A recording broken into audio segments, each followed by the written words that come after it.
শোনেন, এটা হলো কি আসলে ধরেন চাঁদাবাজি যে ঘটনাগুলো ঘটতেছে প্রত্যন্ত অঞ্চলে, এটা কিন্তু মানে একদম পাইকারি হারে ঘটছে এখন। হুম। হুম। কিন্তু এবং যা চাঁদাবাজি ঘটছে তার আমার বিবেচনায় 90% চাঁদাবাজি করতেছে এবং দখলদারি যা বলেন চাঁদাবাজি বলেন এটা করতেছে বিএনপির লোকজন। জি। এতে কোনো সন্দেহ নাই। জি। বাট কোশ্চেনটা হলো কি, যখন একটা এলাকায় চাঁদাবাজি হয় সেই চাঁদাবাজিটা দমন করার দায়িত্ব কার? সরকারের। জি। আইন শৃঙ্খলা রক্ষাকারী যে বাহিনী আছে তাদের, জি। প্রশাসনের। জি। তারা কেন চাঁদাবাজদের ধরতেছে না? যদি তারা চাঁদাবাজদেরকে ধরতো, যদি অ্যাকশন নিত, তখন যদি বিএনপি আবার তাদেরকে ছাড়ানোর জন্য চেষ্টা করত অথবা বিবৃতি দিত অথবা মিছিল করতো, তখন কিন্তু আপনি ব্লেমটা বিএনপিকে 100% দিতে পারতেন।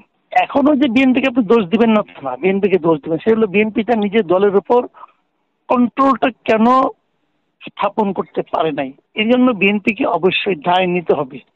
কিন্তু পাশাপাশি আমি তো মনে করি এর দায় বিএনপির চেয়েও বেশি হলো সরকারের। আচ্ছা। সরকার আমি মনে করি খুব ইন্টেনশনালি এই চাঁদাবাজিগুলো করতে দিচ্ছে, আচ্ছা, বুঝতে এক পারছি। ধরনের প্রশ্রয় দিচ্ছে। হুম। কেন দিচ্ছে সেটাও বলি। আমার কাছে খুবই হতাশা লাগে যে এই সরকারটা আসলে খুবই মানে সুপরিকল্পিত ভাবে হুম। সারা দেশে এক ধরনের বিরাজনীতিকরণ মনোভাবকে ছড়িয়ে দিতে চাচ্ছে। বুঝতে পারছি।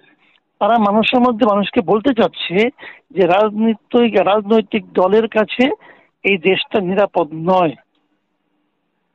এইটা ছড়িয়ে দেওয়ার জন্য তারা প্রথমত আওয়ামী লীগকে তো এমনি আওয়ামী লীগের ব্যাপারে সাধারণ মানুষের মধ্যে এক ধরনের নেতিবাচক আছে, মনোভাব আছে। ওইটাকে ক্যাশ করে তারা আওয়ামী লীগকে আওয়ামী লীগের কার্যক্রম নিষিদ্ধ করছে। এবং আরেকটা হলো যে বিএনপিকে তারা চাঁদাবাজ হিসাবে হুম। এক ধরনের প্রাতিষ্ঠানিক স্বীকৃতি দেওয়ার চেষ্টা করতেছে। তো বিএনপি কি সতর্ক হতে হবে না? বিএনপির তো বিএনপিকে সেই আমি বললাম দোষ বিএনপির আছে, বিএনপি পারে নাই কেন, এটা অবশ্যই বিএনপির দোষ আছে। কিন্তু বিএনপি সেই সতর্কতাটা দেখাতে পারছে না। পারছে না এই কারণে বিএনপির নেতৃত্বের দুর্বলতা এখন একদম মানে প্রমাণিত আমি মনে করি। জি। বিএনপির নেতৃত্বের দুর্বলতার পিছনে কারণ আছে। এই জি। কারণটা হলো বিএনপির যারা নেতা দেখতেছেন আপনি, এই সব কিন্তু আজকে থেকে 15-20 বছর আগের নেতা। জি। বিএনপিতে আপনি কোনো নতুন নেতৃত্ব দেখবেন না। জি।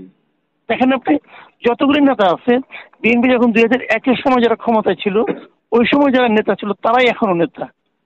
বিএনপিতে নতুন নেতৃত্ব উঠে আসেনি অথবা উঠে আসতে দেওয়া হয়নি। বুঝতে পারছি। যে কারণে বিএনপিতে কিন্তু আধুনিক চিন্তা, একমাত্র আপনি বলবেন যে তারেক রহমান অনেক আধুনিক চিন্তা ভাবনা করতেছে, হ্যাঁ সেও করতেছে, আমি অস্বীকার করি তারেক রহমানের চিন্তা ভাবনার মধ্যে অনেক আধুনিকতা আছে। কিন্তু সেটা তো কিন্তু একটা জায়গায় থাকলে হবে না, সেটা তো পুরোটা মনে করেন মানুষের একটা দেহের যদি হঠাৎ করে একটা অঙ্গ যদি খুব মোটা হয়ে যায় অন্য অঙ্গগুলি চিকন থাকে, যে অঙ্গটা মোটা হলো ওটা কিন্তু স্বাস্থ্যের লক্ষণ না, ওটা কিন্তু রোগের লক্ষণ। এখানেও যেটা হয়েছে যে বিএনপির পুরো নেতৃত্ব চলছে এক ধরনের গদ বাঁধা নিয়মে। তারেক রহমান একা আধুনিক হতে লাভ নাই। আর তাছাড়া তারেক রহমান অবস্থান করছেন দূরে। উনি যদি এই মুহূর্তে দেশের মাটিতে থাকতেন তার অবশ্যই ইতিবাচক ফল বিএনপির মধ্যে পড়তো। এবং তারেক রহমানের এই যে দেশে না ফেরাটা, দূরে থাকাটা, এটার পিছনে কি রহস্য থাকতে পারে, কি যুক্তি থাকতে পারে, এটা একজন সাধারণ মানুষ হিসেবে আমার কাছে মোটেই মানে বোধগম্য নয়।